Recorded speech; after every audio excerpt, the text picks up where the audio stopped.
ओम साई राम। श्री साई सच्चरित्र अध्याय 48 भाग 3। श्री सपटनेकर परीक्षा में उत्तीर्ण होने के पश्चात अक्कलकोट में रहने लगे और वहीं उन्होंने अपनी वकालत प्रारंभ कर दी। 10 वर्षों के पश्चात सन 1913 में उनके इकलौते पुत्र की गले की बीमारी से मृत्यु हो गई, जिससे उनका हृदय विचलित हो उठा। मानसिक शांति प्राप्त करने हेतु उन्होंने पंढरपुर, गाणगापुर और अन्य तीर्थ स्थानों की यात्रा की, परंतु उनकी अशांति पूर्ववत ही बनी रही। उन्होंने वेदांत का भी श्रवण किया, परंतु वो भी व्यर्थ ही सिद्ध हुआ।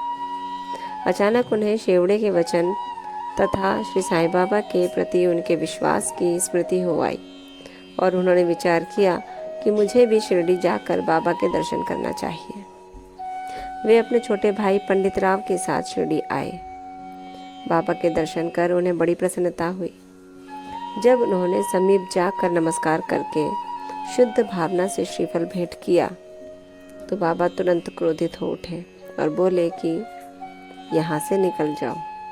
सपटनेकर का सिर झुक गया और वे कुछ हटकर पीछे बैठ गए। वे जानना चाहते थे कि किस प्रकार उनके समक्ष उपस्थित होना चाहिए। किसी ने उन्हें बालाशिम्पी का नाम सुझा दिया। सपटनेकर उनके पास गए और उनसे सहायता करने की प्रार्थना करने लगे।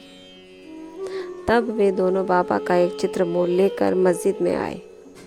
बालाशिम्पी ने अपने हाथ में चित्र लेकर बाबा के हाथ में दे दिया और पूछा कि यह किसका चित्र है।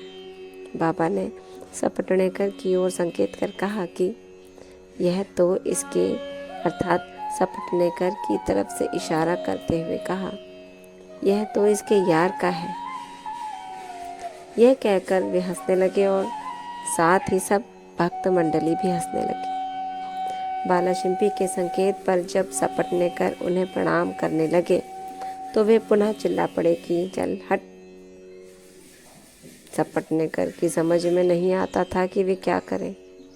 तब वे दोनों हाथ जोड़कर प्रार्थना करते हुए बाबा के सामने बैठ गए, परंतु बाबा ने उन्हें तुरंत ही बाहर निकलने की आज्ञा दी। वे दोनों बहुत ही निराश हुए।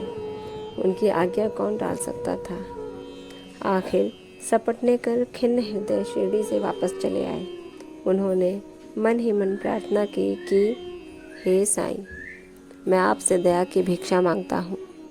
कम से कम इतना ही आश्वासन दे दीजिए कि मुझे भविष्य में कभी ना कभी आपके श्री दर्शनों की अनुमति मिलेगी। ओम साई राम। सपटनेकर बाबा के आशीर्वाद तथा उनके दर्शनों के लिए पूरी श्रद्धा भाव से उनके पास आए, परंतु उन्हें ये नहीं ज्ञात हो पाया कि बाबा का उन्होंने कभी पहले अपमान किया था। परंतु धीरे धीरे अपने घर पर जाकर उन्हें इस बात का